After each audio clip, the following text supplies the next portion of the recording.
Alright, so far we dealt with second order differential equations. So now in this case I'm going to look at higher order differential equations. Okay, higher than 2 is what I mean by that. Alright, so the approach will be similar. So let me go ahead and write this as a starting point. Higher than second order ODE, homogeneous ODE, linear, constant coefficients obviously. Okay, so if I write the equation like this, yn, I already did this in the previous segment as well, but you know, let's be consistent. A1y prime plus ay y is a0y is equal to 0, right? Homogeneous. So if I use the ancillary equation, then I'm going to get myself an mn plus an minus 1 mn minus 1, continue, plus a2, let's write the second one too, a1 m plus a0 is equal to 0. So this is called the ancillary equation, right? So we have to find these n roots that will be the solution for this particular ODE, right? So in the previous segment, what I did was I had three cases, right? It was clearly laid out. So I had myself, if this b squared here, depending on this, I had myself real, I had myself basically a double root, and I have myself complex conjugate. So it's not as clean now, okay? The reason is I can have multiple combination of that. So I'm gonna simply write maybe three cases, but this is not exclusive of everything that you may be exposed to. If all the roots are real, so they are all real, and let's say they are all different, right, from one another. So then the solution will be, I mean, we talked about this in the linearly independent section, right? C1 e to the m1x plus C2 e to the m2x, and I'll keep going. So this was what I had before, right? In this particular case, I'll keep going. No huge deal, right? E to the m3x, etc. And we can go all the way to the Cn e to the m sub n x, right? So that will be my first case. Let's call it first case. So it's much harder to write for the second case. So I'm gonna do something, you know, a condition. Let's say that if a root is real and repeated k times.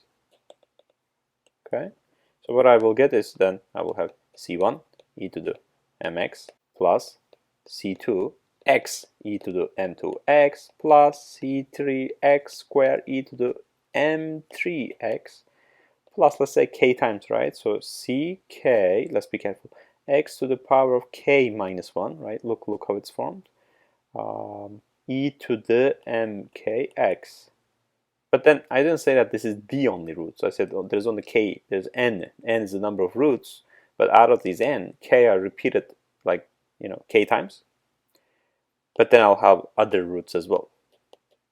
These other roots can be complex. The other roots may be another root which is repeated. Who knows? So those are possibilities. That's what I mean by being a little bit more vague. Okay, there's so many opportunities here. So let me look at another case, and this comes about actually often if we have real and complex combination. I have some combination. So I have some combination of those, right? So what I will get is I have y will be equal to C1 e to the mx. I'm assuming there's one real root, and I have a complex conjugate root. So e to the alpha x, nothing new. C2 sine beta x plus C3 cosine beta x. And then I have a bunch of other roots, right? So that's pretty much it from this theory concept. But one thing is, I should be able to solve this equation. Remember, I'm limited by solving this equation. Can I solve it? Can I not solve it? You know, under what conditions can I solve it? If this is the 10th order, will I be able to solve that? Not really, right? So I need the help of, you know, software such as MATLAB, Mathematica, or others, right? But in this particular focus in this particular course is on the, you know, analytical solution. So I'll give you a couple examples of how to do it. Let's say that I have, let's use another color, y1, 2, 3, minus 4y minus 5y prime is equal to 0.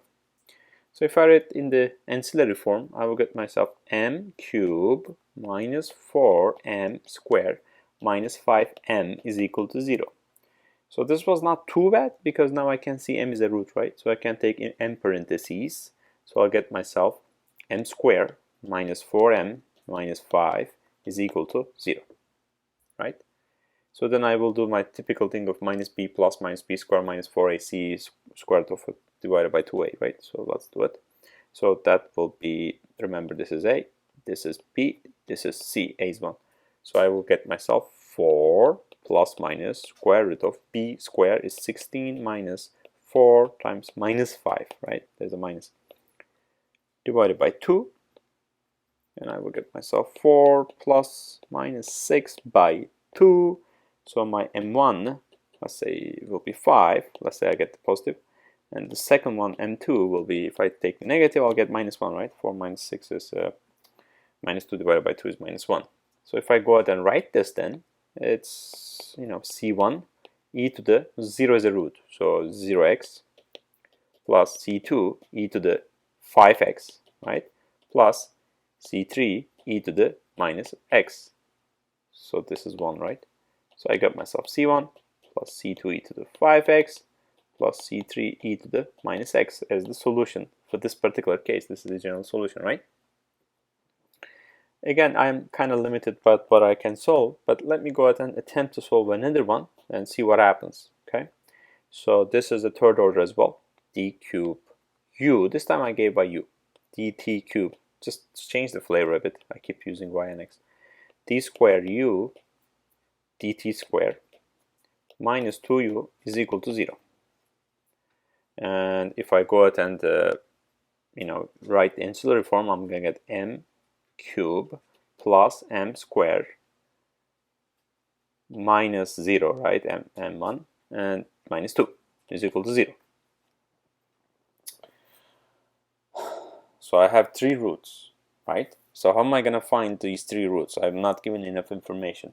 So I'm going to give you, a couple seconds to think about this. By inspection is what I want, okay? So can I say that, think about simple ones, like m is equal to 1, m is equal to minus 1, m is equal to 2, m is equal to minus 2, m is equal to, 1/2, minus 1/2. So you see from here that if I, by inspection, if this is like 1 and this is 1, 1 plus 1 minus 2, right? So then m is equal to 1 is a root. Do you see that? M is equal to 1 is a root for this particular case, and I used an inspection method.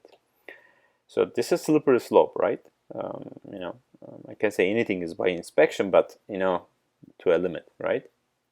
So then if this is a root, then I can have this then. M cubed plus m squared minus 2 is equal to m minus 1, right? That's one of the roots, times, I'm gonna say a m squared, but I know that this is m cubed, so I need to have m squared in here. Do you see where I'm going with this? So when these are equal, I can say a over here, but then I don't need it because I know that when I multiply m squared and m, I'm gonna get m cubed, and there's no other m squared in here. So I'm just gonna see m squared. And by the way, you can solve this if you can use a, b, and c. Okay, I'm just taking a shortcut. Plus, I'm gonna call this am plus b. So then I will simply go out like this: m cubed plus am squared plus bm minus m squared minus am minus b, right? So let's do in parentheses, so m cubes cancel. Do you see that? That's what I meant. If you use a on here, then your a becomes 1, right? So that's what I said. So let's look at the m squared. The left hand side is 1, so the right hand side is m squared times a minus 1, right? So as this is 1, a minus 1 needs to be 1, so from here a becomes 2, right? Okay, let's look at the, times m, right? So let's look at it, b minus a. So then this is 0, left hand side, so b must be a, so you get that a is equal to 2 is equal to b, right? Let's double check that I'm on the, so this is gone, this is gone, this is gone, this is gone, so I only left with minus b. And as b is minus 2, you see, I'm good. So I should have this then. So I get myself, this equation turns out to be m minus 1, m squared, plus 2m, plus 2, right? So if I go ahead and find this, I'm going to get m1 comma 2 will be minus 2 plus minus square 2 square minus 4 times 2 square root of it divided by 2, right? So if I go ahead and put 4 minus 8, so I'm going to get divided by 2 minus 1 plus minus I is what I'm going to get. So I get a complete conjugate roots. Okay. And I know that the other root is 1, so this is let's call it m3 is equal to 1, right? So I have 3 roots.